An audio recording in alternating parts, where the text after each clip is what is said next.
All right, let's go ahead and get started. Good afternoon again, and thank you for joining us.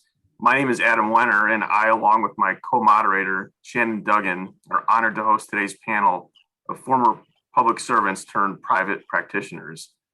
Today's panel brings a wealth of experience navigating a surprisingly complicated journey, getting off the government's payroll.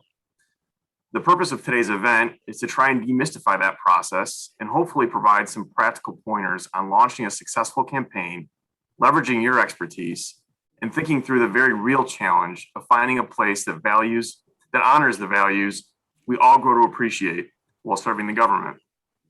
But before we jump to the substance and the exciting conversation, I want to cut away for a brief moment to thank the FBA and its executive director, Mindy Herman, for providing both this platform and invaluable support for the event along the way. I also want to thank Shada Safapour, Senior Administrator at Honigman, for helping to bring this concept to life and get everyone in the room today. Before we get into the questions, I want to give one quick note about logistics. Everyone always says this at the top of these events, but this time we really mean it. This is intended to be an interactive program, and we really hope that folks that have questions we'll ask them as we kind of work through the dialogue. So to do that, the easiest way to do that is on the very bottom ribbon of the Zoom screen, you should see a button that says Q&A, and you can submit live questions through that function, and Shannon and I will see them. You can submit them anonymously, or you can submit them under your name, whichever you prefer. But it would be really great if we could get some participation along the way so that we make sure we're hitting what matters most to you. So with that, I will turn it over to Shannon to run through a brief introduction of our panelists. Shannon? All right, and this goes without saying, but we could spend several minutes introducing each of today's panelists. But because our time is short, we'll have each panelist shortly introduce themselves and share a few highlights about their public service and what they're doing now in the private sector. The first on our panel is Matthew Schneider. Matthew, would you please introduce yourself?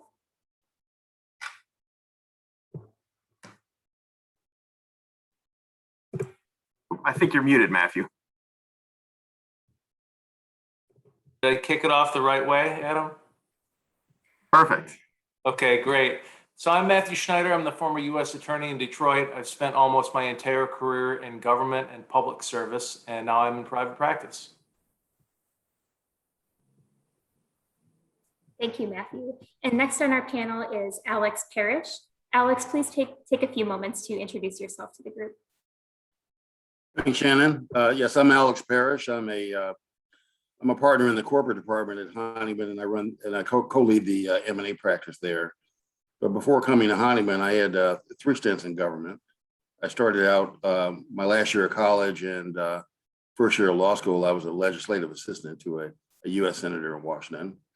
And then after law school, I clerked for a federal judge, Damon Keith, on the 6th Circuit here in Detroit. And then after that, I had a 4-year stint at the Pentagon, where I was assistant to the Secretary of the Army General Counsel that serves the Secretary of the Army and the Secretary of Defense. It was a great 4 years. Spent 4 years dealing with defense budget issues, weapons development, international matters. And I was part of a small group that actually oversaw the government's interests in merger and acquisition activity in the Defense Department. That's it, Shannon. Thanks. Thank you so much, Alex. Next on our panel is Mark Burton. Mark, would you please introduce yourself for the audience? Sure. Thank you, Shannon. Much like Matthew, I've been in and around state government my entire career for about 20 years now. Most recently, upon joining Honigman, I was the president and CEO of the Michigan Economic Development Corporation. Prior to that, chief strategist for Governor Gretchen Whitmer, and with her in the legislature for a number of years before that. But legislative experience, executive branch experience, and I'm very happy to be here today. Thank you, Mark. And our final panelist is Maja Zion. Maja, please share a few words about your background for the group. Thank you, Shannon. Hello, everyone. Good morning or good afternoon. I am Maja Zion. I served as a deputy prosecutor in the state of Indiana, specifically Marion County and Vanderburgh County, for 4 years. And during my time as a prosecutor, I specialized in sex crimes and domestic violence, crimes involving domestic violence. And now I am an associate in the Labor and Employment Department at Honigman. Thank you so much, Maja. And please join me in giving a warm welcome to all of our panelists. Thank you so much for being here. And let's jump right into questions. Great, thanks, Shannon. Alex, I'd like to start with you, and to the extent that others have comments on this question, please feel free to chime in. But Alex, at what point while you were in the Pentagon did you first start thinking about moving to the private sector? And can you give folks just a snapshot of what the early stages of your thought and search process looked like? Okay. Well, Adam, in my case, I really intended to be in the private sector all along. I had a military obligation, which caused me to devote 4 years to government service at the Pentagon. So it was sort of a term limit on my experience there. So I knew after 4 years I'd be making a transition out of that office and most likely into the private sector. What I found in the 4 years was my government experience really influenced what I wanted to do once I entered the private sector. The work I did there had a lot of influence of what I became interested in. And for me, the real issue was, where to go. And my wife and I decided we didn't want to be in Washington, D.C. We wanted to live somewhere else. I wanted to have a New York style business practice. So we kind of consciously went through a number of cities and ended up in Detroit because there were 2 law firms that we wanted to work. We didn't want to be in the same law firm. So that was the process we went through. I know it's a little different experience than some of the other panelists, but that was mine.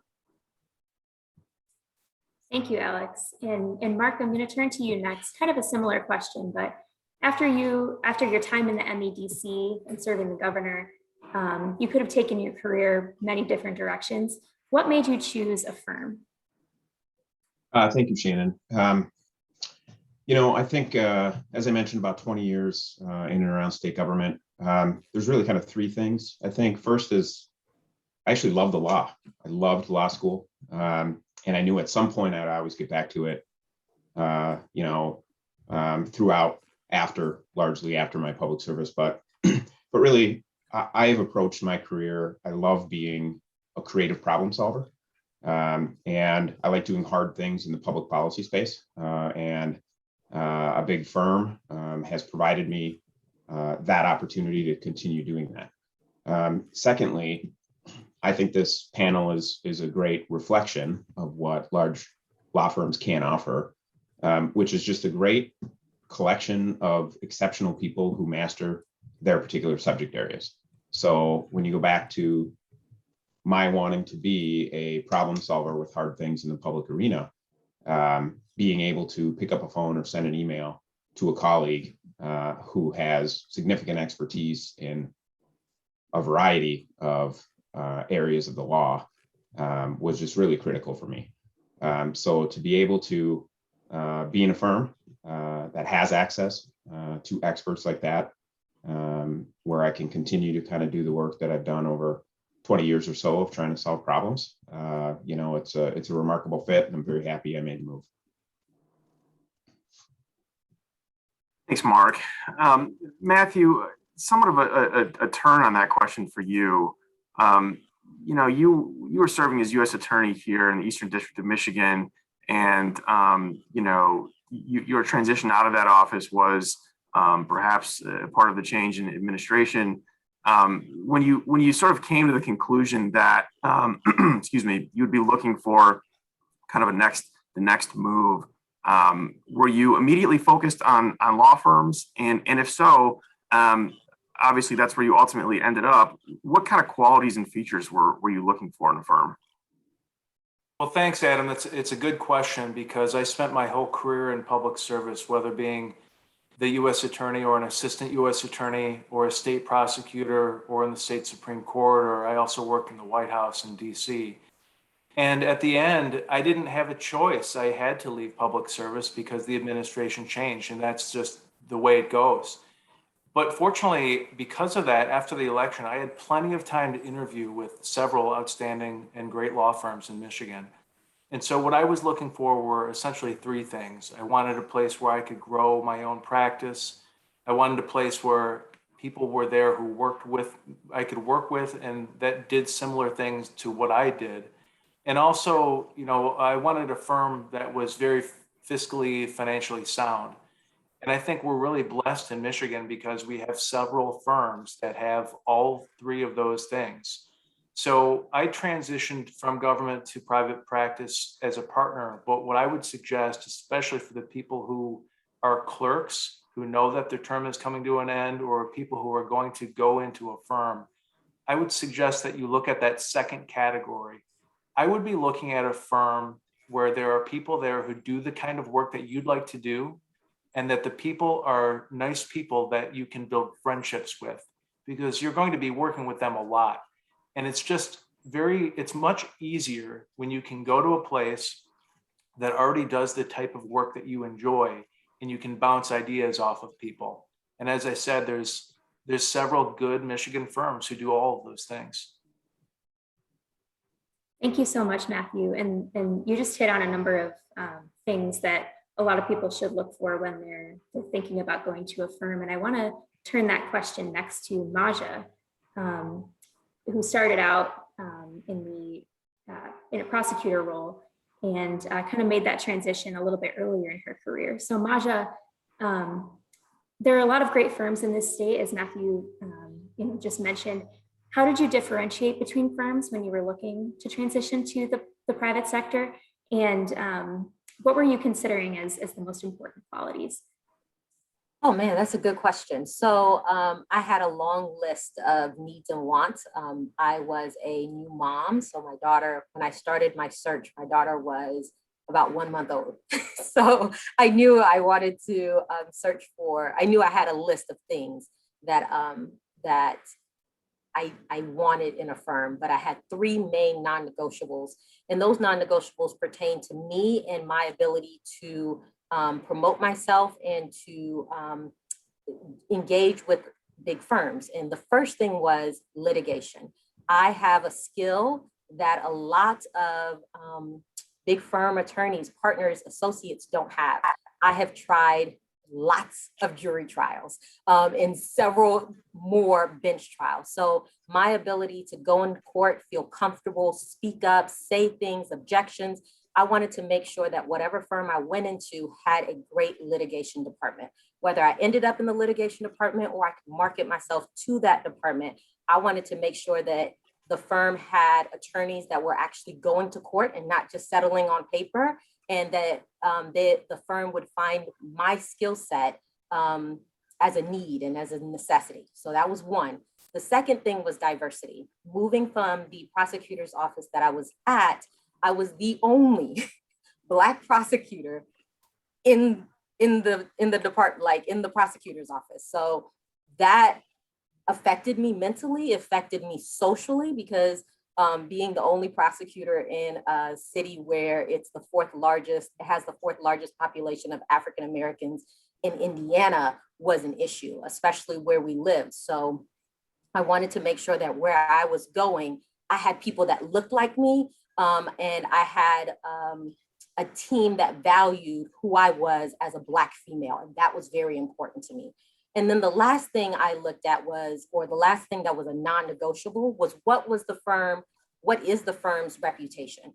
And I automatically knew that hard work came with big firm. Hard work came with being a prosecutor. So when I heard people say, oh, you got tons of billable hours and oh, it's gonna be really hard, that didn't faze me. It's how are the people? Are they nice? Do you like working with them? How is your trajectory to being partner? Is it fair? Is it on merit? Is it on based on your skill set? And when I spoke to female attorneys, I got a lot of varying opinions.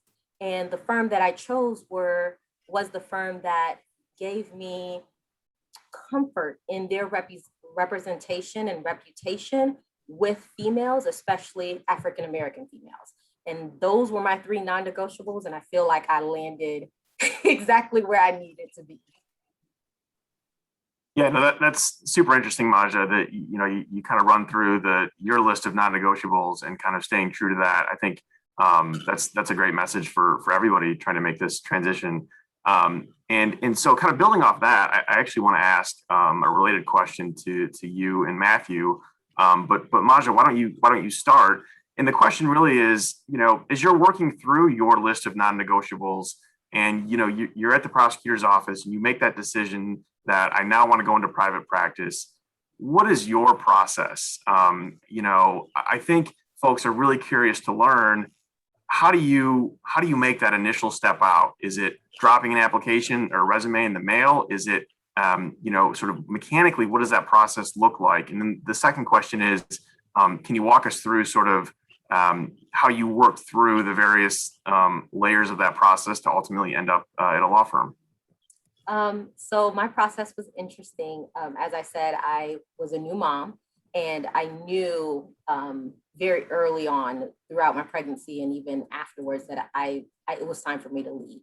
But I had to be strategic about it. And I think that individuals who are moving from state prosecutors' offices and even federal, being strategic is key, because you got to keep your job.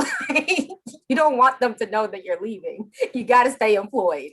And that was key for me. So first thing first is I started with just sending out applications. I joined as many listservs that advertised opportunities. I was not stuck in Indiana. My husband was willing to travel with me wherever I landed. So I sent out applications everywhere. The second thing I did was I networked like I never networked before. Yes, after being 1 month postpartum, I was out passing out my cards and saying my name and showing my face. And a lot of my network took place outside of the city that I was in. So it was a lot of weekends. It was a lot of getting off after court and driving straight to whatever city or flying out. It took a lot of energy, but I was willing to do it because I knew that I wanted out. The next thing that I think is key when you're going through, so sending out the applications cold or networking, I got a lot of responses through my network, and I ended up at the firm because of my network. But the next thing that is key is interviews, because like I said, you got to keep your job. So I did my interviews based on firms that would work with and understood. I was very upfront. There was no time to tell stories. Like, I'm still at a job. I'm still a prosecutor. I have a jury trial on these dates. I prefer to do my interviews in the mornings when I don't have court or on my non-court days. And that's how I set my interviews up with every firm. And if they didn't understand or they weren't willing to accommodate that, then there wasn't a firm that I needed to be at. And I did strike some off the list because you didn't understand. And that's fine with me. And then going through the interviews, I made sure that I was at home or I was in a private location if I was at work. And I completed my interviews over the phone or in person.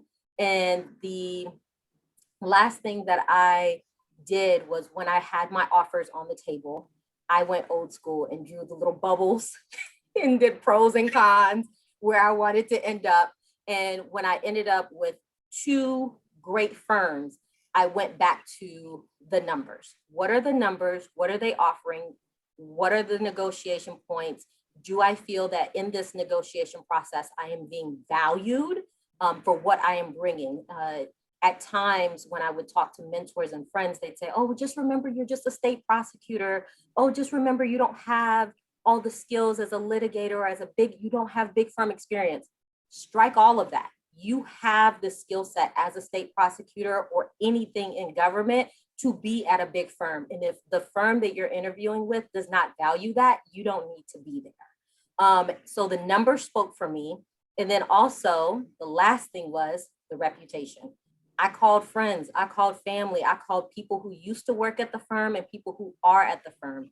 And those 2 things, the numbers and the reputation, made me or allowed me to make the right decision. So that's my journey to big firm and how I made it through while still keeping my job as a prosecutor.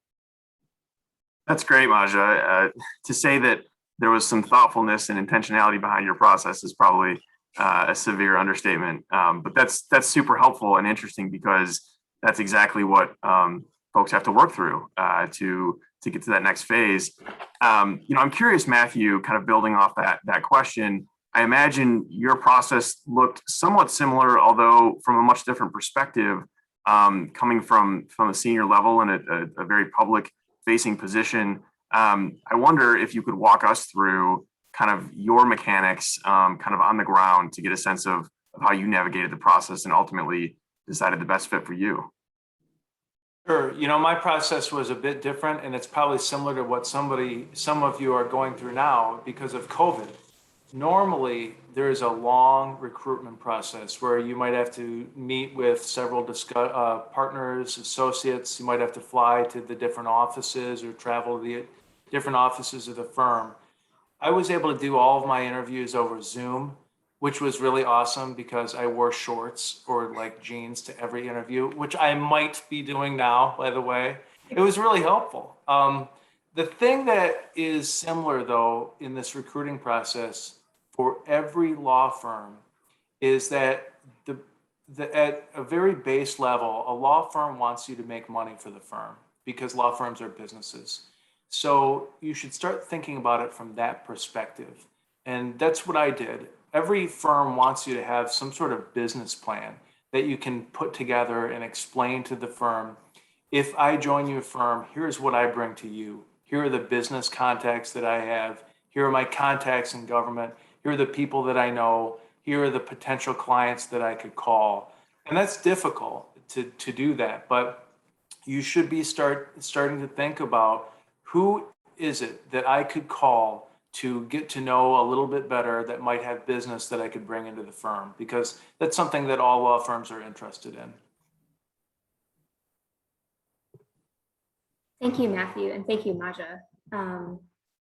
Mark, one thing I'm curious about, and this builds off of the processes we just heard about for finding placement at a firm, and I'm sure many of our listeners are actually wondering about this too, is how to deal with the sensitivity with which you had to navigate your exit. I imagine there were some difficult conversations you had to have and just care you had to take to not burn bridges on the way out. So could you talk to that a little bit? Sure, happy to, Shannon.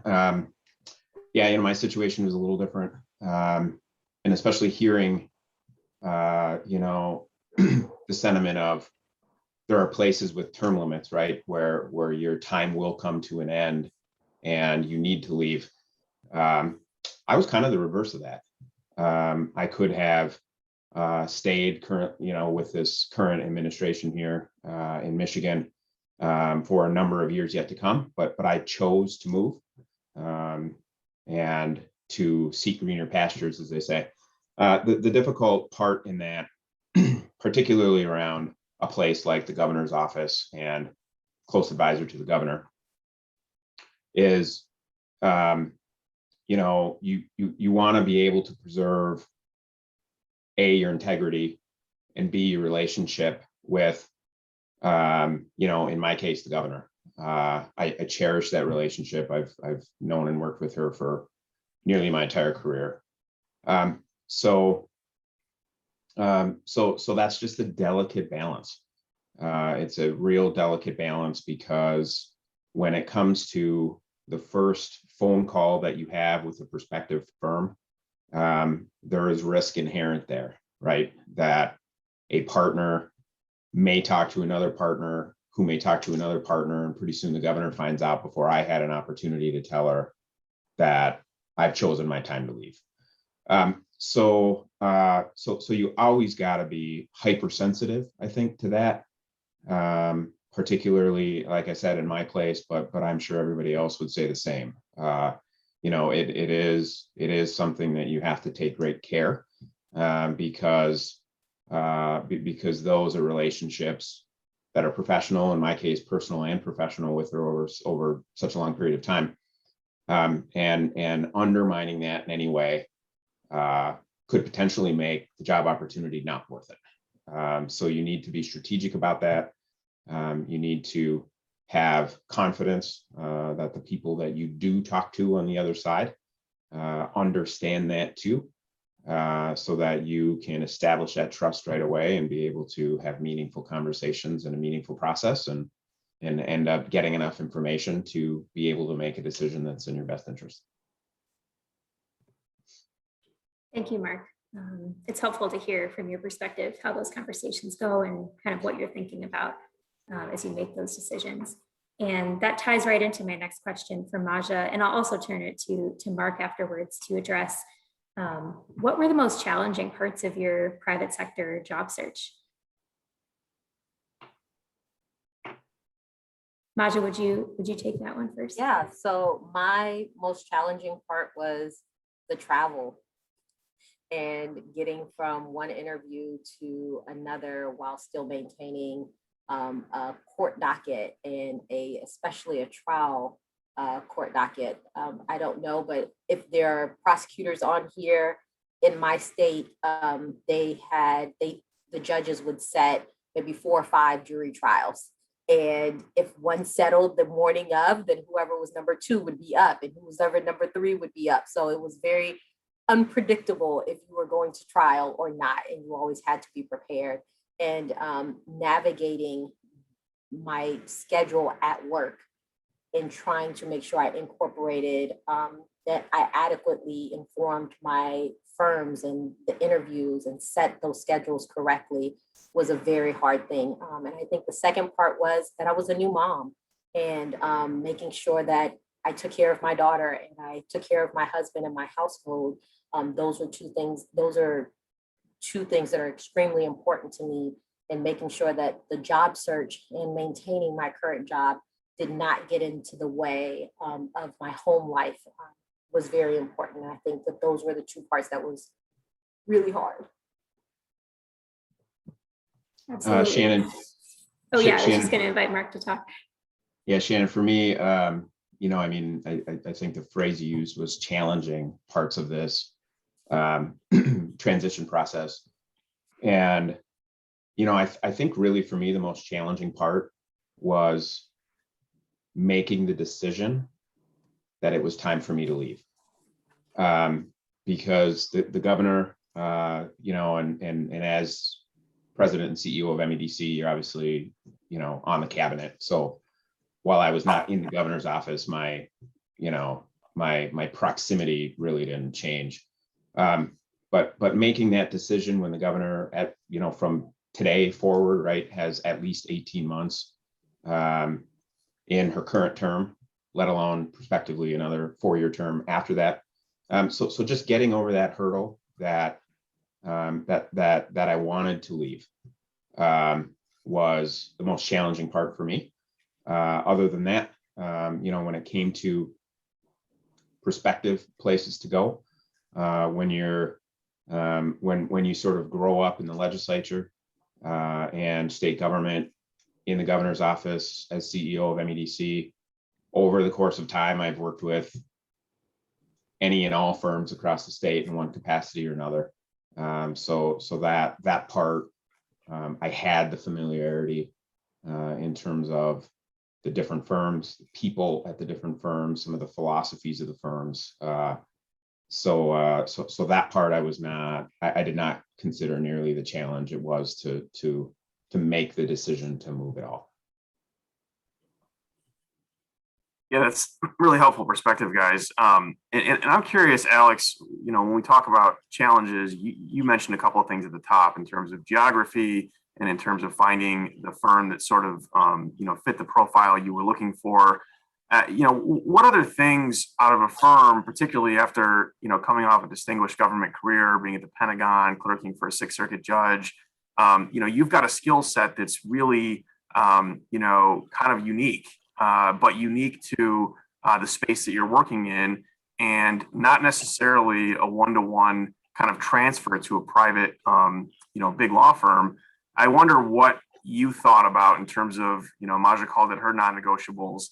What things were you thinking about in terms of picking a firm that you could build, really build a career at? Yeah, thanks, Adam. Yeah, I was coming out of the government, Adam, really as a fifth-year lawyer, right? Clerked for a year, and then I spent 4 years at the Pentagon. And in those 5 years, I picked up a lot of really invaluable experience. On the other hand, I needed some training and development. That there were basic skills that are required in the private sector that I didn't have the opportunity to pick up. So I knew how to do lots of great things. I had great experiences. On the other hand, I needed some training and development. So finding a place that valued the experiences that you have in the government, and also being willing and having the capacity to provide the training and development, that was a combination that I was looking for, and not all law firms had. There were firms that didn't value the government experience, wanted you to start all over, willing to train and develop you, but I thought my government experience was really valuable, and so those firms were low on my list. And then there were firms, particularly in Washington, where they didn't care about all the other stuff. They valued the government contacts, those experiences. I thought that locked you into a career trajectory that I didn't really want. So there were several firms around the country, not that many though, that offer that, and that was really high on my list. It wasn't a non-negotiable for me because I sort of came to the realization during the process that was important. But that's the thing I would point out, Adam. Yeah, I know that sounds exactly right, Alex, and particularly to think about sort of what the firm can offer you from a skill building perspective, because we all like to think that when we come from the government that it's a one-way kind of thing, and we're the ones offering all of the expertise. But you're exactly right that the transfer there is not one-to-one, and so you do need to find a place that is willing to kind of spend the time to help you make that leap to private practice. So that makes a lot of sense. So Matthew and Mark, when we talk about challenges of finding the right fit, one thing that I have to imagine is perhaps unique to you both is the challenge of navigating conflicts, which many, I imagine, senior government officials have to deal with as they integrate into a new firm and think through kind of what their practice is going to look like. Matthew, why don't we start with you? Can you talk to us about the things that you thought about on the front end before you decided where to go, and now that you've found a home, how has that conflicts process played out, kind of present day? So the conflicts process, it's a little bit harder than I thought, because once you're representing the government and then you're on the other side, that creates a conflict in certain cases. The best advice that I can give to you is to make sure that you get to know your ethics officer very well, and also to reread the ethics rules, those Michigan rules of professional conduct, and make sure that you follow them and understand them. Because coming from the government, there's going to be a window of time, a ban, where you'll be prohibited from interacting with the people that you used to work with. And knowing exactly what that ban means, knowing how long that ban will last and what circumstances, and knowing that you shouldn't solve that problem on your own. You should get advice from either your former employer. I've sought advice from the Justice Department about whether I can work on cases, or your current employer, or both, to make sure that you've got somebody else who's going to cover you in case you haven't read the rules correctly. That makes a lot of sense. And Mark, curious to hear your perspective. I know obviously in your position, you're working through, or we're formerly working through, a lot of big time financial decisions and grants and things like that for businesses on behalf of the governor's office. Is there anything that you've sort of learned along the way, and can you give our our viewers any tips on navigating that process from your role? Sure, Adam. A couple things. First thing I'll say up front is, I think through the conflict analysis process, you actually learn quite a bit about the firm and what they value and whether those values line up with yours. So it's very, it provides great visibility, I think, into that as someone who's being recruited. In my particular case, while I have been a lawyer, I was not a lawyer. As you know, I was a chief strategist for the governor. I was chief of staff for the governor. And then I was president and CEO at the Economic Development Corporation. So I was not an in-house lawyer for either one of those, or obviously in the state attorney general's office. So that provided different challenges, I think, that are not as clear cut, because certainly, you know, the governor is involved in highly sensitive, privileged conversations in many instances, as governor, and I being right there with her, had obviously access to information. So whether I was a lawyer or not, that had to be considered. And as far as Economic Development Corporation is concerned, you know, similar challenges over there, because as CEO, you know, I'm the final signee on so many things that happen in that great place. So while I was not a lawyer per se in either of those entities, it was a really interesting process to go through the different issue areas, different circumstances, and kind of analyze them. But I'll just end with what I started with, which was, I thought the process was a wonderful test of values before I even, you know, sign the dotted line, as they say. Thank you, Mark. That's a really interesting perspective, and Matthew too, for sharing both of your perspectives on how conflicts go. And I'll just take this opportunity to remind all of our listeners that if you have a question for us, please place it in the Q&A, and we'll try to get to it by the end of the panel. Turning now to, I'm going to turn to Alex and Maja. Could you tell us a little bit about some of the trade-offs that you made when you transitioned from government work to the firm? Obviously, salaries look a little bit different on the private side, but any other trade-offs that you had to consider when you made the decision to leave the public side? Let me just say it was an adjustment going from the Defense Department to a law firm. You know, I in the government, you know, I was dealing on a daily basis with, you know, the Secretary of the Army and high-ranking government officials, and the matters that came into that office, I mean, unless they were 10-figure amounts, that was something we didn't spend a lot of time on. So it had to be, you know, very large, complicated matters. And so I was doing that one week, and then the next week I was working probably 4 levels away from the client, doing very simple due diligence kind of assignments, learning how to draft contracts. And that was an adjustment. I went into it knowing I had to do that. I had to go back to the beginning and learn some stuff. And you know, the nice thing was I was at a firm that allowed you to make the transition from that sort of beginning level to a more advanced level on an accelerated basis. I don't know if I could have continued to do that beginning kind of work for 4 or 5 or 7 or 8 years, which is the case in some places. But it was an adjustment you had to make, and that was probably the most significant one.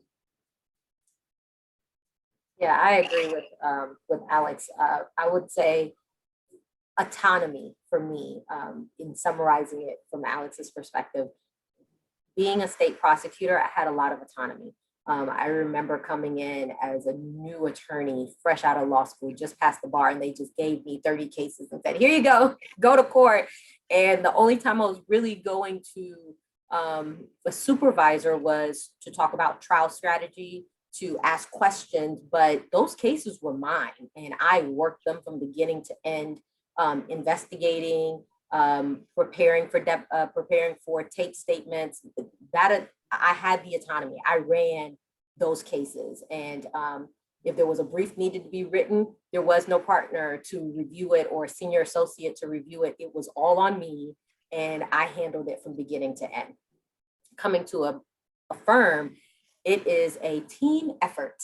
And I was the low man on the totem pole. So things that I was just not used to, as in submitting my work to anyone, or having someone review something that I did, and having that feedback called red lines. Oh, that was an adjustment. To learn that all the things that you thought you knew, you really didn't. And there was a new way to work, and a new way to process and to think and to explain. And that was a huge adjustment, going from being not necessarily my own boss, but working my own cases, to working a case that is where I am the third man. There's a partner, there's a senior associate, and then there's me. That was really difficult to handle and to adjust to. But once I realized that nothing should be taken personally and everything was for the betterment of me growing as an attorney and my success at the firm, the lack of autonomy went out the door, because you slowly get to become your own boss, and you slowly get to doing these cases on your own and handling clients on your own. And that change, that slow adjustment, really helped me to where I am now, where I can handle a case where it's just me and the senior partner, and we can work through it, and he can trust me to turn in documents or to deal with opposing counsel on my own. And I enjoyed that buildup. But when I first got here at the firm, it was very difficult. So get ready. I think another difficult transition, or something that caught me off guard, which I knew of, but it was still hard to actually work through, was that work-life balance. We talk about it so much. I am a millennial. I ain't gonna hide it. And I love work-life balance. And as a prosecutor, I had that, except for the times where I had jury trials.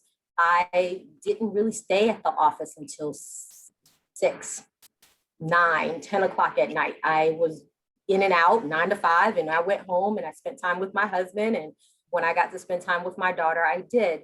Coming to the firm, that work-life balance is there, but you have to create it. And I remember, I can't remember if it was Alex or if it was another partner at the firm, but they told me, they said, don't start anything or don't accept something that you can't maintain or you can't finish.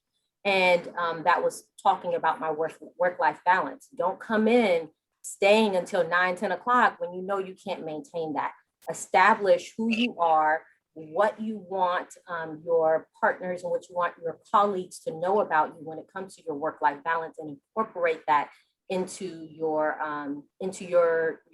job. And I think transitioning and learning how to manage my time as an associate, and making sure that I still fulfill my duties as a wife and a mom was a very difficult transition, but I did make it, and it is possible to do. So I would say the lack of autonomy when you first start as an associate, and that figuring out how to create the work-life balance that you can sustain were the two biggest things that I had to transition into. Thanks, Maja. And you raise an interesting point about teams and how, when you are in government practice, sometimes it's a one-man army, and then you come to a big firm and the army gets a little bit bigger when you're working on matters.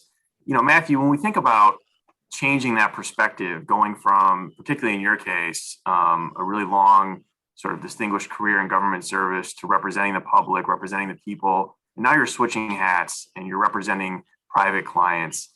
Kind of a two-part question. First, for you personally, has the team aspect of practice changed at all? Do you find that it's the same or perhaps different from the government practice in terms of the amount of people that you're working on in a given matter?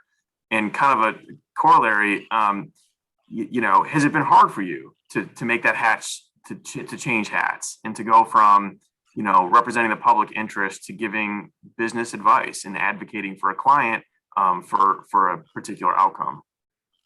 It hasn't been difficult for me, and I feel very blessed because of that. I think the team aspect is very similar, and I think it's been a very easy transition. And I really, really enjoy this work.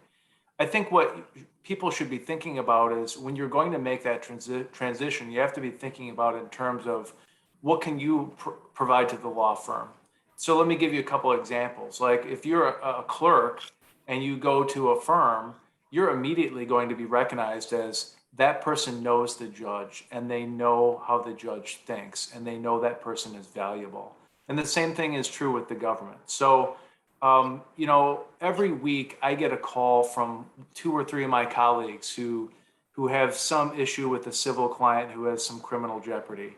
I mean, that's easy for me to handle. But if you've spent your career negotiating real estate deals, you have no idea what to do when the FBI calls your client. And that's something that you might have that you can bring to the law firm that is a benefit. So let me end by saying, when you're applying to a law firm, you should be thinking about what is it in my background that makes me unique and makes me valuable to the firm, and try to find a way to explain that to the firm, because you want the firm to be in the position of thinking, I want that person in my office because of their insight or their government expertise or their knowledge of the judges. So if you can get the firm to think that they want you rather than you just wanting them, your law firm pursuits are going to be a lot easier. Yeah, that makes a lot of sense, Matthew, particularly as you talk about kind of leveraging your background and trying to sell your story to whatever comes next for you. I'm gonna flip the script a bit and actually ask a question of Shannon, because I know we have a number of law clerks listening in today. And I wonder, Shannon, now you clerked for a federal judge on the East Coast. So kind of that knowledge of that particular judge, we're largely when you're at largely a Michigan-based firm is maybe not quite as beneficial as if you were on the East Coast. But I wonder if you could speak to some of the other intangibles that you've leveraged about your background as a law clerk to the benefit of the firm. Absolutely, Adam, and thank you for the question. It is a little bit unorthodox, I think, to have a clerkship out of state and then come back to a firm based in Detroit. But I'll say that for me, coming in as a young lawyer, there were 2 things that were really great about having the clerkship under my belt when I came in. One is that I was a much more confident lawyer than I was when I graduated law school. Having a year working with a judge, handling cases start to finish, just me and him, really, made me kind of speed up my skill development in that year as a clerk. And it made me more confident to just know that I can handle tough cases, tough issues, know how to present them, work them out in a conversation with somebody like a judge, or in the future at the firm, somebody like a partner. The other thing that was really invaluable coming in, just the writing experience, and any clerk will tell you that they just become so much better of a writer than they were when they started under the judge's guidance. So coming in as a young lawyer, having the confidence and the writing skills that I might not have had honed as well when I graduated law school was great, just for getting my foot in the door and getting the assignments and the types of matters I wanted when I started off at the firm. I think in terms of leveraging my clerkship that was in the Eastern District of Pennsylvania in Michigan, I think, at the firm, and Matthew touched on this, but there are just things about having clerked that give you a little bit of an insight that you might not have otherwise. I get questions from my colleagues pretty often about how would a judge think about the way we're framing this issue? How would a judge think about whether we if we bring this motion or not, that kind of thing. So, and it is helpful to have that experience of being with the judge when they get that motion or they get that issue presented in that way, and having been in the room talking to the judge about their gut reaction to things like that. So that is just a benefit that translates no matter where you clerk, I think. And that's been really helpful for me in my early career.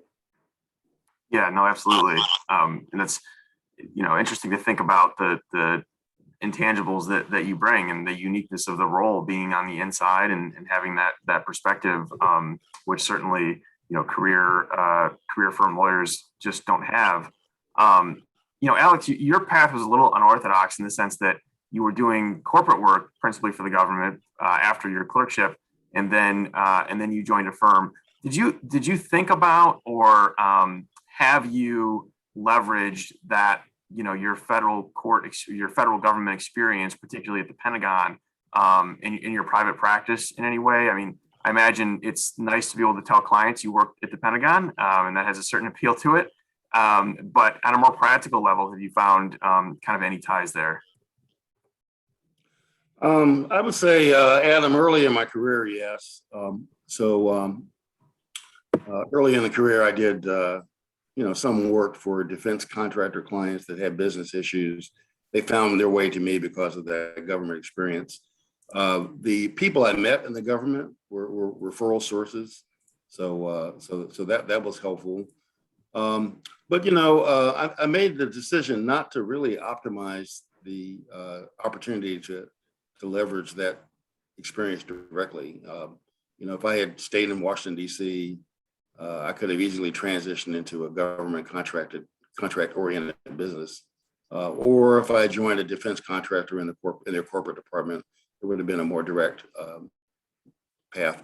But I think, everyone who's thinking about, transitioning from government to private practice really needs to also think about what is it that they want to do with the rest of their lives. And, not necessarily limit yourself to what you're directly doing in government. And that's what I did. And so I ended up, over the course of my career, I've had some direct, involvement in things that were very similar to what I did in government, but I really wanted to expand beyond that. And so that's been my experience, Adam. Thanks, Alex. Adam and Shannon, if I can just chime in real quick. Of course.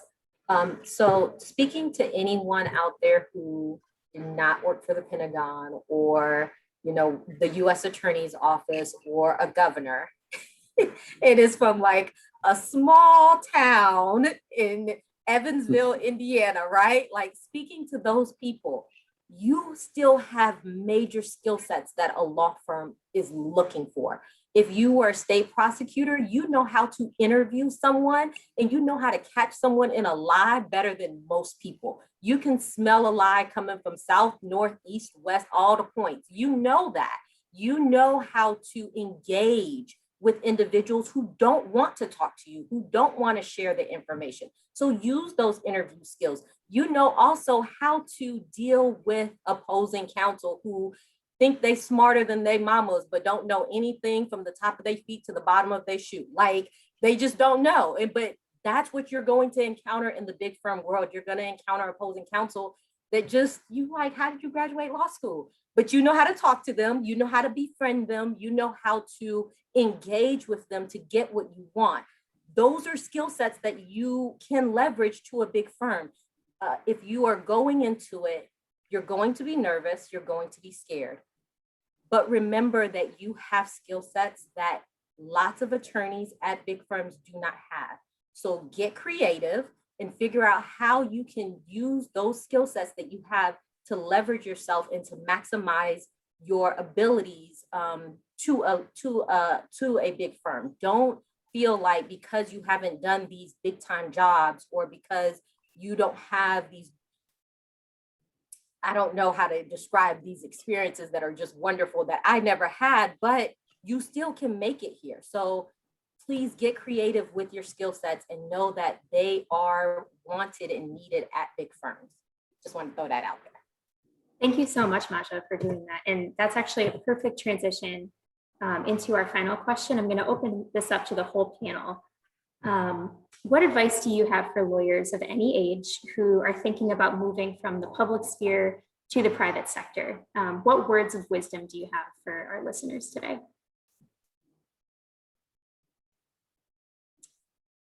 Let me add something to that, Shannon, to answer that question. The one thing I was worried about, I did not want to go into private practice because I had not done that before. And I was worried about billing hours. And I thought, oh my God, this is going to be so hard. It's not, it's easy. You just you do the work and write it down. I have found that to be so simple. And so don't be afraid of the billable hour. It hasn't impacted me much at all. I guess the thing I would say, Shannon, is I would encourage people to, consider making the move. Tons and tons of people are doing it every year. There's no reason why you can't. And they're doing it at all levels, from the law clerk level all the way up to very senior lawyers. I agree with Maja. All of them have, great experiences and skill sets that can be valuable to firms. And the firms are changing. The people are moving in out of firms at a greater velocity. I think the firms are getting more creative about where they're looking for talent. It's a great time for a government lawyer to be looking at a law firm. And the thing I would say, government practice is wonderful. It really is. But I think there are many advantages to being in the private sector. And it's not just money. I mean, the money is important, but there are many other advantages. The opportunity to serve your community are great in the private sector. The independence and the flexibility that the private sector provides is really important. And and then for many people in government, they just don't have the ability to dictate how long they'll stay in service. So I think it's incumbent upon people to be looking at those opportunities. Yeah, I agree with Alex. Look, at the end of the day, you are going to hear people say, it's hard, it's a lot of work, you won't have work-life balance, it's not easy going from state prosecutor or state defense attorney to big firm. Block all of those out and hear my voice when I say it's possible. It is so possible. You can do it. The billable hours are an adjustment, but it's possible that you can bill hours and have a 6-month-old. When I finally did land where I am, land a job at Honigman, my daughter was 6 months old. Now she's 3 years old, and I hope to have another child someday while I'm still at this firm, and I hope to build my career at this firm. So you can do it. Just remember that it is up to you to get creative. It is up to you to step out on faith or whatever you believe in, but step out and believe in yourself. And it's up to you to do the work. The work is here. The time, the billable hours are here at big firms.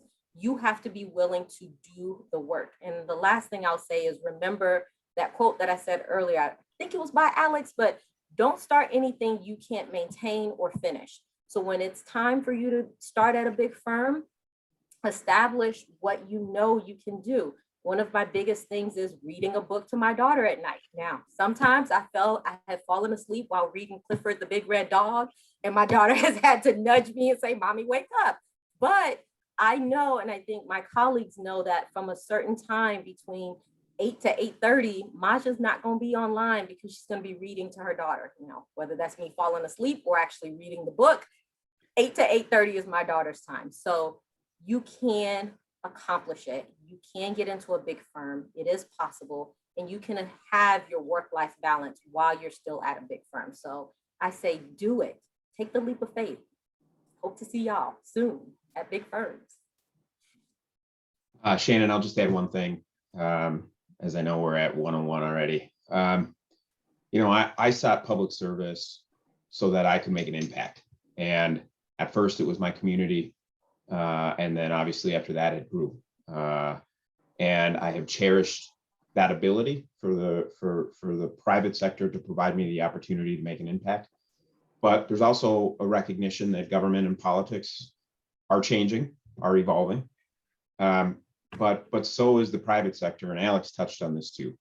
You know, if you embrace the opportunity that the private sector provides, you can stay true to your value, and I think you will have a as good or greater opportunity to continue to provide impact and leadership on issues that you care about, potentially over a lot longer period of time. So I think everybody's advice has been excellent. But if that's why you got into public sector to begin with, you can always continue that in the private sector. So I encourage you, like everybody else, to reach out. I think any of us would be happy to talk to anybody, you know, listening today. But start having some of those conversations and make the jump if you want to. Thank you so much, Mark. That's an excellent note to end on. I want to thank our panelists, Mark, Alex, Matthew, and Maja, for what has been a tremendously informative discussion. And I'd like to thank all of our attendees as well. Thanks for taking the time out of your day to join us. Have a wonderful week and take care. Thank you. Thank you. Thank you. Thank you. Bye.